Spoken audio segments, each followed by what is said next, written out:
স্কুলে আসছিলি না কেন? আরে কালকে অনেক রাত্রে ঘুমিয়েছিলাম না, সকালের জন্য উঠতে দেরি হয়েছে, সেই জন্য আসেনি। কি রে তুই ওখানে কি করিস? কিছু না, এমনি গল্প করছি। এই দেখ না আমাকে কেমন লাগছে। অনেক সুন্দর লাগছে তোকে। সত্যি? Thank you. তুই এত সেজেছিস কেন? আরে আয়নার সামনে চুল ছেড়ে দাঁড়িয়েছিলাম তো, দেখে একটু সুন্দর লাগছিল আমাকে।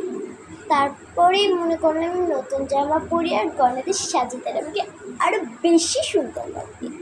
এই জন্য এমনিতেও আমি সুন্দর, আর আমার চুলটা কত বড়,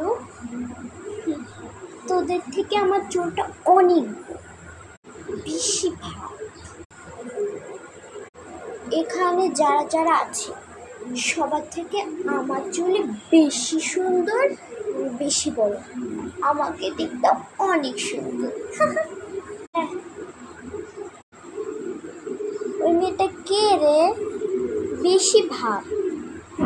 কালকে ক্লাসটা অনেক মজা ছিল তাই না? হ্যাঁ কালকে অনেক মজা ছিল। এই ওটা রিমি না? ও টাক করেছে? কই কই? আর ও টাক করেছে, ও বেশি অহংকার করেছিল না? দেখ তোকে কেমন লাগছে। এই ওটা ওই মেয়েটা না যে রূপের অহংকার করছিল? হ্যাঁ তো, চুলের অহংকার বেশি আর বেশি ভাব। কেমন লাগছে ওকে দেখতে? ওর কথা ছাড়তো, বেশি অহংকার করেছিল না, এখন দেখ ঠিকই শাস্তি পেল। তুমি আমার দিকে তাকিয়ে রয়েছে।